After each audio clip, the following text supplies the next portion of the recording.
Welcome back, YouTube. It's Jay Roebuck, and I have a question. Who is the voice of young music? I watched a clip on Twitter today where they were discussing is hip hop dying, and this is the Mallory brothers. Shout out to them. If you didn't see the clip, you can check it out on their page. But they were discussing is hip hop dying, and they started to talk about hip hop media, and that got me wondering, based on what they said, who is the voice for young people? And it's important that hip hop has a young voice and young media that advocates for these newer artists because hip hop was always a young man's game up until recent years. Right now, the three biggest artists, or the four biggest artists, or the five biggest artists are all over the age of 30 years old. But what about the up and coming rappers? What about the rappers who are the voice for the youth right now? NBA Youngboy is the standout name, but who is his voice in the media? I mean, right now we can really rely on DJ Academics, who always has his ear to the streets, and he has a pulse on what's going on. Whether you like him or whether you hate him, you have to respect his journalism, and you have to respect that he does control a certain portion of the internet and YouTube. Now, as you look across legacy media or newer legacy media with the established people who have been here for a long time, you can look at Elliott Wilson, Joe Budden, The Breakfast Club, Hot 97.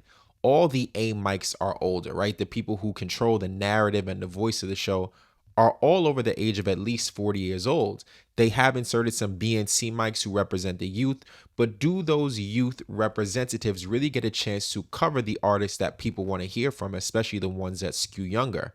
I don't really think so. When it comes to Big X the Plug, when it comes to Young Boy, or even a Rod Wave, are they covered as much? Is their content talked about, the social media, all of those things covered? I don't think so. I think people spend so much time on the Drakes, Kendrick Lamars, and J. Cole's that a lot of these younger artists who are putting up amazing numbers and doing amazing tours aren't talked about enough.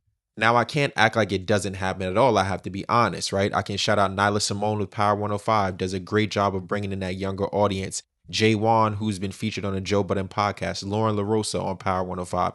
Rory and Maul have also started bringing on younger guests. And I also have to shout out Swaggy C, who holds her own and has had her own show and live stream. She covers a lot of the youthful artists as well.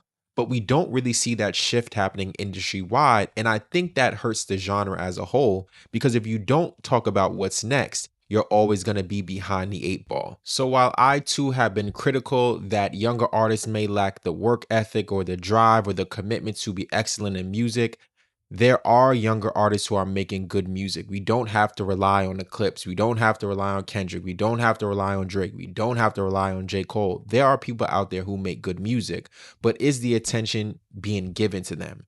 Now, this is a twofold thing. Number one, they have to make themselves visible and they have to make themselves available. A lot of artists act like they are too cool. But the other part of it is people who have been in the business for a long time have to reach down and pull, right? It's lift as you climb. Continue to shine light on these newer artists. Maybe the numbers won't be as big if you talk about a Drake or a Kendrick, right? Those videos will always do excellent on YouTube, but you have to continue to celebrate and advocate for these guys because you can't rely on the old people forever. If you look at the NBA relied on LeBron James and Stephen Curry. LeBron for the last 20 years, Steph for the last 13 years. But now look at the ratings, right? You have Wemby, you have SGA, you have a whole wave of new stars who are embracing the game, and the ratings are through the roof. When you put time, effort, and you put the push and you put the machine behind people, look at how things turn out. The same thing can happen in hip hop if we just put the right focus on them. Now, that shift is already happening on YouTube, but it needs to expand and extend, right? When you have a name behind you like a Joe Budden, or a name behind you like an Elliott Wilson, or you're signed to some sort of company like a Double XL, something that has that name credibility outside of YouTube, it makes all the difference, right? A Power 105, something that's with iHeartMedia. It's great to be independent, but when you have that institutional backing, it gives your voice that much more credibility. Now, of course, that comes with some things. You may not be able to be your authentic self if you're a part of a corporate structure, but you do have the ability to then help the entire genre.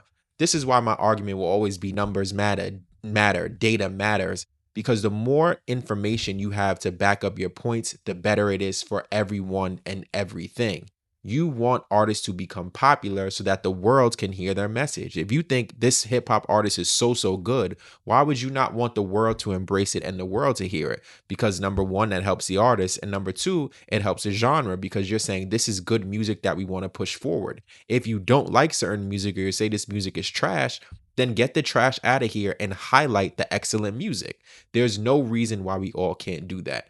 So this was my challenge, and this is my main question. Who is the voice for younger hip hop artists, and where are they? And how can we continue to highlight them and help their channels grow? How can we get them tapped into legacy media? How can we get them tapped in to institutional backing that so that their voices get heard? Because if we don't continue to push the genre forward with the newer acts, we are stuck relying on the same people over and over. And that is not always a good thing because you find yourself relying on the veterans when you could find youthful stars who will continue to push the genre forward. That's all I had to say for this. Let me know what you think in the comments. Who is the voice of the youth? Who is the biggest younger rapper? And how do we continue to highlight these people as they begin to come up in the game? I don't have all the answers, but I do have some suggestions. Make sure you share this video, tell a friend to tell a friend. And until next time, it's J Roebuck.